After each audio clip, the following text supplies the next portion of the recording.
Hello, chess family. It's me, National Master Jesse James. It's time for another installment for, Instructor Chess Miniatures. I think you're going to like this one. This one's pretty fun with a nice queen sacrifice to boot. So let's go and get to it. Here we go. We have Tomanov versus Polokovetsky. Hopefully I pronounced that correctly. Anyways, here we go. We start with d4, d5, c4, a queen's gambit. D takes c4, very rare these days, a queen's gambit accepted. Knight f3, knight f6, and this really interesting move, queen to a4. Apparently it's called the Mannheim variation. And yeah, I've never really seen this idea too often.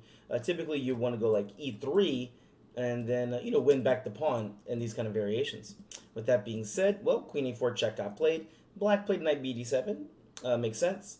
Knight c3, and now, well, a move that's pretty much, well, actually, no, I'm sorry, e6 gets played first, pawn e4, and now a move that pretty much was just losing by force here, pawn to c5. White to move. What do you play here as white?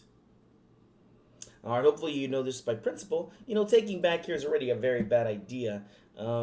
Taking back here, you're just going to help them develop their pieces. Bishop takes c5. Yeah, black's very happy here, and yeah, a good game will continue for him. With that being said, what do you play here for white? Well, of course, you're going to be playing pawn to d5. Of course, we don't want to take here and help them out, and d5 is going to take a really good chunk of the center. After this, the win rate is like 70% or higher here. So I would just say this looks like pretty much a refuted opening at this point. Here, after pawn takes d5, and well, I'm not sure if there's any other good moves to play here. Pawn takes d5. Here, the next move is e5, and now, yep, white is having a very good position here, attacking the knight. And of course, with this pawn about to fall over here, black tries a losing idea and plays pawn to d4. Now it's just a forced win. Pawn takes, bishop takes on c4, exclam. Queen takes on f6, and bishop g5. Here, white has too much development here. Look at all these guys around here. They're ready to attack, they're ready to fight. And black goes ahead and tries queen c6 right here, which has a very nice refutation. For those interested, of course, pawn takes on b2 looks like a good move because, well, we're threatening and attacking the rook.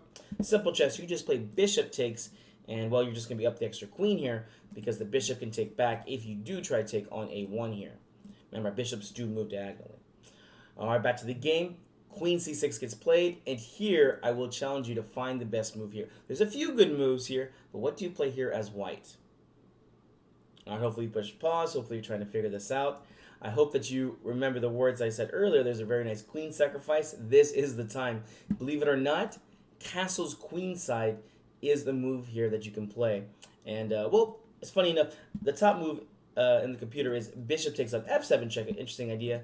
King takes, queen f4 check, king e8, and then now you castle queenside. And you see that, everything's going to go right here for you. You got the rook coming in over here on e1, this rook's over here. Again, king in the center is always a bad idea.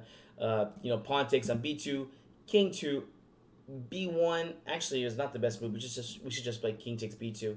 If the king goes to b1, queen g6 can be an idea. Or here, it's saying just play knight f6 here, and, well, you should be able to survive this. It looks pretty scary either way to me. But, anyways, back to the game. Here we have this beautiful queen sacrifice with castle's queenside.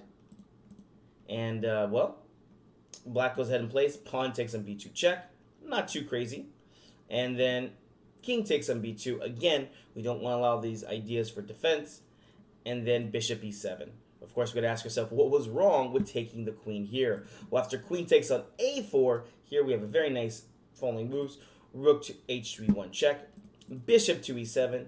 Rook takes on e7 check. And the king really has only one square to go to, which is f8. If d8, well, here, checkmate in 2. Rook takes d7 check, and rook d8 checkmate. Obviously, the king cannot take back because of the double check here, and the queen can't take because of the bishop check. So, yep, it's just not working here. And, well, the king has to go to f8 here. And, again, the game's just over. Rook takes f7 check.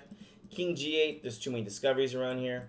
Yep, this is just a winning position here altogether. All right, back to the game. Here, black wisely tried to get out of this and played bishop e7, but the damage has already been done. Same idea, different variation. Rook he1, f6.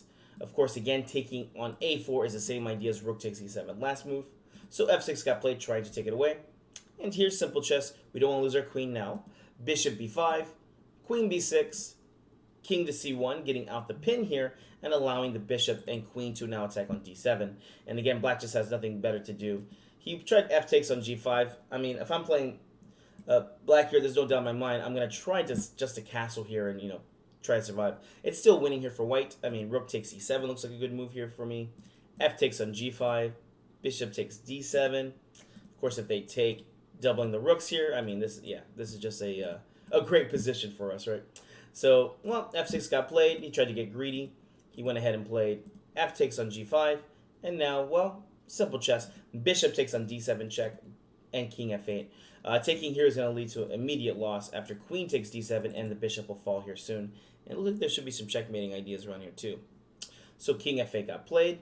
As far as material goes, it is even here. But after rook takes e7, oof, more forced lines here.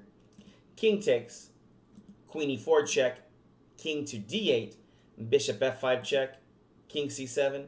Here we have a forced mate here. Hopefully you can see it. Can you start the sequence here? Here we go. We start with queen e5 check. Remember, don't let them get to the escape square.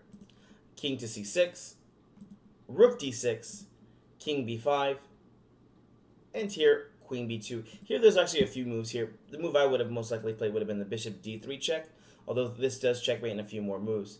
But after queen b2 check, here black just went ahead and resigned. Can you see the following moves? Well, I'll go ahead and give you the move. After king a4, what does white play here to checkmate in 3 moves? Hopefully you found it. Bishop c2 check. Remember, the queen can't checkmate by herself. The king is then forced to a5. Queen a3 check. King b5. And now the final move. Queen a4 check and mate. Well, guys, hope you enjoyed this classic Instructor Chess Venture. We'll see you in the next one.